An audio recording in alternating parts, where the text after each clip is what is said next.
வரிசையா சொல்லட்டுமா?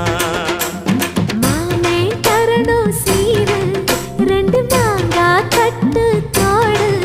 நீ சிரிக்கிற தங்க தேரு, ஓ தேவை என்ன கேளு.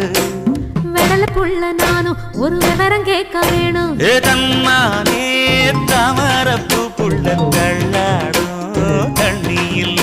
ஏ தாமர பூத்திருச்சே மாமா தாவணி வாங்கி வாங்க.